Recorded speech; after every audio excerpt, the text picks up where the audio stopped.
तो बच्चों अब हम बात करते हैं estimation of the size of nucleus. Estimation means अनुमान, ठीक है। तो साइज ऑफ न्यूक्लियस का जो अप्रॉक्स वैल्यू हो सकता है ये रदरफोर्ड के अल्फा पार्टिकल स्कैटरिंग एक्सपेरिमेंट से बताया गया। कैसे बताया गया बच्चों? तो रदरफोर्ड जी ने सपोज किया कि मान लीजिए इन्होंने भाई गोल्ड फॉइल पे जैसे एक्सपेरिमेंट किया, तो इन्होंने कहा जैसे मान लीजिए कि ये गोल्ड फॉइल का न्यूक्लियस है, ठीक है। इन्होंने उन अल्फा पार्टिकल्स की बात की जो इसके पास जाके और 180 डिग्री पे वापस लौट आए थे, ऐसे, ठीक है।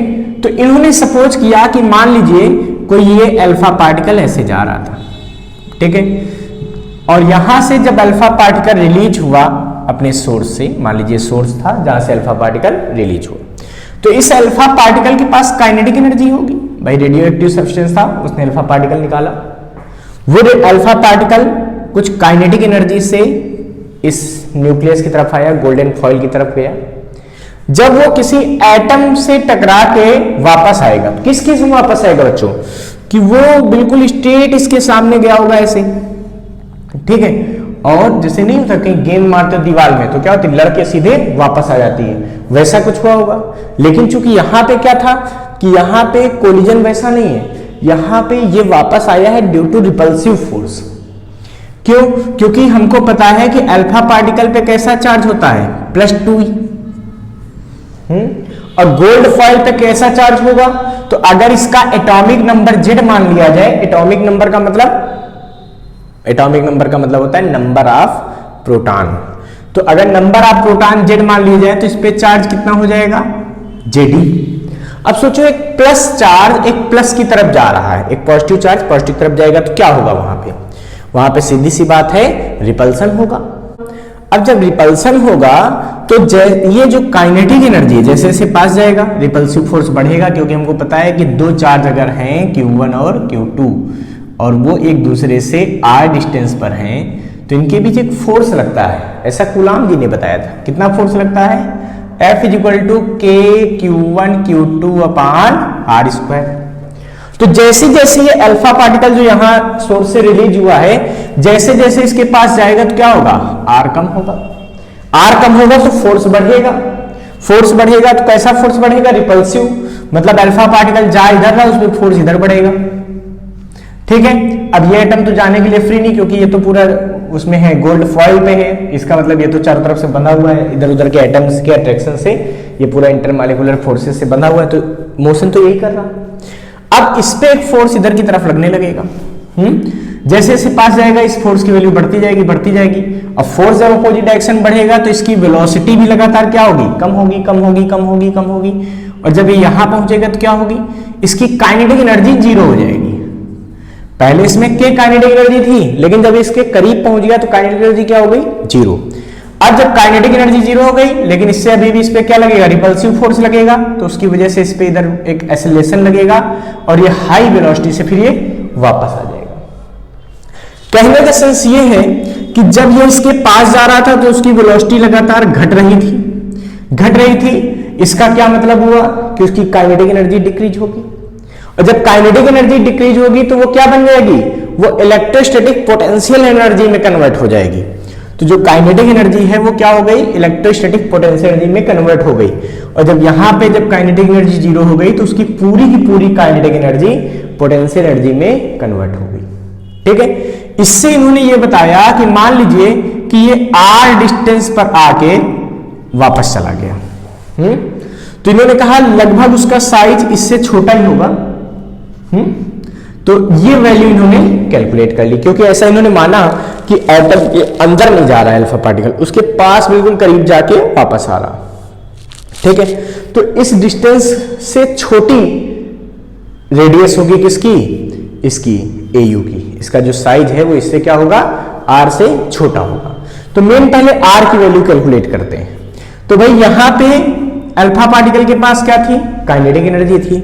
जब यहां पहुंचा तो उसके पास केवल कौन सी एनर्जी बची, पोटेंशियल एनर्जी बनी। अब आपको पता है कि अगर दो चार्ज हैं Q1 और Q2 और वो r डिस्टेंस पर हैं तो उनके बीच पोटेंशियल एनर्जी फार्मूला क्या होता है, K Q1 Q2/r। जहां पर K की वैल्यू क्या होती है बच्चों, k की वैल्यू होती है 1/4 पाई एप्सिलॉन 0, तब होता है Q1 Q2 अपान R, जहां पर एयर के लिए इसकी वैल्यू 9 × 10⁹ न्यूटन मीटर स्क्वायर पर कूलम स्क्वायर होता है। अच्छा, अब देखिए बच्चों, अगर मैं यहां से बात करता हूं कि जब यहां पे कोई चार्ज पहुंच गया तो उसकी जो पोटेंशियल एनर्जी है वो किसके बराबर हो गई होगी, काइनेटिक के, क्योंकि यहां काइनेटिक थी, जैसे जैसे पास गए काइनेटिक खत्म होती गई, पोटेंशियल में कन्वर्ट होती गई, तो यहां पहुंचे तो केवल पोटेंशियल एनर्जी बची, क्योंकि काइनेटिक क्या हो गई, 0 हो गई। ठीक है, क्योंकि यहाँ पे पोटेंशियल 0 थी, ऐसा मान चलते हैं बहुत दूर से एटम आ रहा था, मतलब वहां पे पोटेंशियल एनर्जी उसकी नहीं थी, ऐसा मान चलते हैं। और जैसे जैसे पास गया पोटेंशियल बढ़ने लगी, यहाँ पहुंचने पर पोटेंशियल बची केवल, काइनेटिक 0 हो गई। तो बच्चों ये वैल्यू किसके बराबर आ जाएगी, ये आएगी 1/4 पाई एप्सिलॉन 0। Q1 पहला चार्ज, अल्फा पार्टिकल हो गया पहला चार्ज, देखो यहां पहुंच गया ना, तो 2e, Q2 JD अपान डिस्टेंस कितनी होगी, ये R होगी, अपान में R। इसका मतलब ये हो गया कि यहां से अगर हम बात करें तो R बराबर आ जाएगा 1/4 पाई एप्सिलॉन 0 2ZE² अपान K। ये वैल्यू आ गई R की। ठीक है, तो इसका मतलब अल्फा पार्टिकल इसके कितना करीब जाएगा, तो भाई हमको सीधी सी बात पता है कि काइनेटिक एनर्जी जितनी ज्यादा होगी ये अल्फा पार्टिकल इसके उतना ज्यादा क्लोजर जाएगा।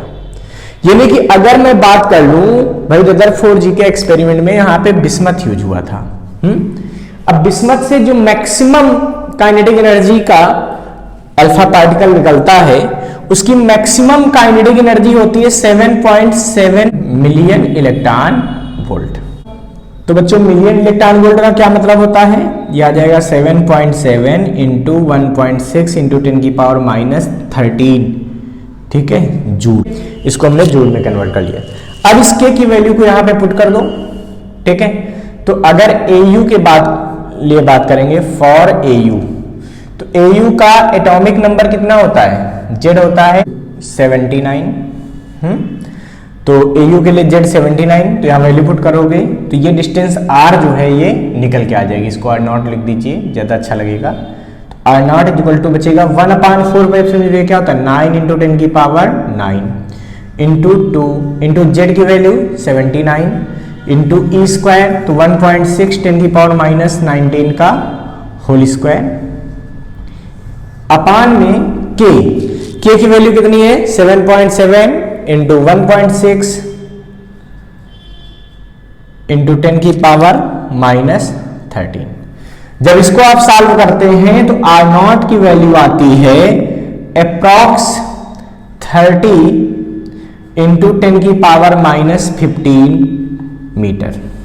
कितनी आती है 30 इंटू 10⁻15 मीटर। ये जो AU होता है, जो स्वर्ण है, इसकी जो रियल में R की वैल्यू अगर हम पूछेंगे तो रियल में बच्चों R की वैल्यू होती है 6 इंटू 10⁻15 मीटर के आसपास।